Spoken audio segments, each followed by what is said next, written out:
Hey, what's up guys? This is Anthony from AnthonysCustoms, and for this review, we're looking at the DC Collectibles Batman the Animated Series Mad Love 2-pack. So this has the Joker in it, which we've already seen, and it has a new Harley Quinn. She's obviously not wearing her traditional outfit. And it also comes with a collection of stories, so that's pretty good.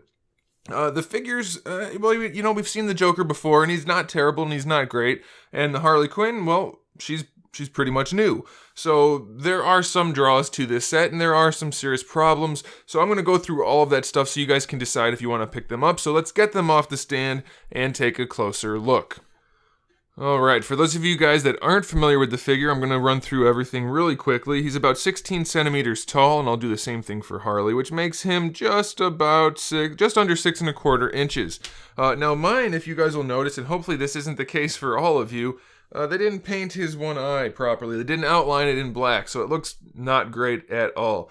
If that's painted, it does look pretty good. It's a pretty nice recreation of the cartoon look. So it's a good thing. The paintwork all around is not bad aside from that issue. It's mostly molded in purple, so it doesn't look too bad in most cases. As far as articulation goes, I can rotate around. It's on a ball peg, so it has a little bit of lean forward and back, side to side. It's not great, but it's not bad. The jacket's soft, and the arms have pretty good range. You can bring them about all the way horizontal. You can rotate them pretty far forward, but the jacket will get in the way a little bit.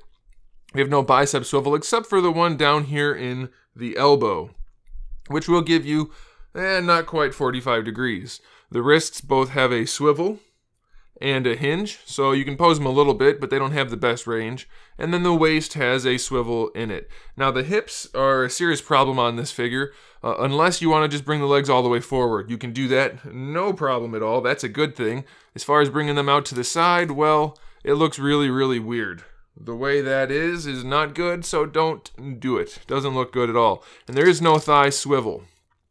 As far as the knees go, they actually have pretty good range, and they look not too bad. I know a lot of people were worried about this design, and if you saw my original review of this figure, you know the knees are not too bad. I think that's okay given the particular aesthetic of the figure. Now here's a problem. There's no ankle hinge. It's just a swivel. So all of the articulation for the lower legs is rendered pointless. If you can't match the foot to the surface it's on, you cannot pose the figure properly, so the legs have to stay in a completely straight up pose. And he's also very hard to balance because of it, because his feet are not perfectly flat. So be aware of that. It's basically going to just stand there and hopefully not fall over.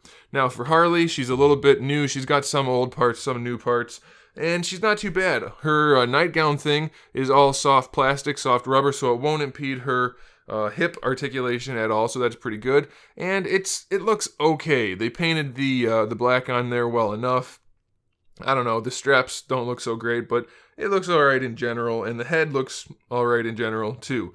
Now as far as the articulation goes, the head is basically gonna just swivel. You get the tiniest bit of play side to side, almost none forward and back. You're just gonna get the swivel. For the shoulders, they don't go quite out horizontally, but pretty much far enough, so that's okay. And then, of course, you can rotate the arm around, no problem on this figure. For the elbows, same thing as Joker. You get the swivel and the hinge. Her hinge works a little bit better. It's almost 45 degrees. And then for the wrists, we have the same articulation. We have the swivel and the hinge. Now, if you'll notice, the sculpt isn't great on the arms because they look kind of fat around the wrists. I know there's not much they could have done about that, but it is worth noting since this is a review. Torso articulation, I can't find it if it's in there. It doesn't seem to want to go, so I'm guessing it's not actually in there. Now the hips, on the other hand, have full range, except the skirt does get in the way a little bit. It bunches up, and they kind of sculpted it to account for it, but the way it bunches, it's just not great. So you can bring the legs pretty far forward, but not all the way. And as far as going out to the side, that actually works pretty well, but it does bunch kind of oddly. So you probably don't want to pose her too dynamically. No thigh swivel again. The knees work well enough. It's not fantastic, but it's definitely okay. And that's it. She has no lower leg articulation at all. So all of that posing, pretty much going to be pointless. She's going to end up standing there not doing much of anything. So the figures are just okay. They're not bad. They're not good. They're just okay. And they do come with, like I said, this book, which if you want a book of comics, then you get it, and it's pretty thick, and I figure that's where most of the money went, since Joker is the exact same figure and Harley's pretty basic. You can see it has the specific story, the Mad Love story, and then a bunch of other ones in there too. So if that's what you're into, you get this nice book. And if you're not into it, then you just got a couple of average figures. I think the price point's not bad for what they are, but, you know, they're not impressive, they're not bad, they're just kind of there. So it's going to come down to what you want. You know, I can't really tell you that, so you're going to have to decide for yourself. Thanks for watching, guys. Make sure you subscribe to the channel. I have new videos every single day. We talk about video games, movies, TV shows, obviously action figures, custom figures, all kinds of fun stuff, so make sure you come back for that, and in the meantime, keep collecting.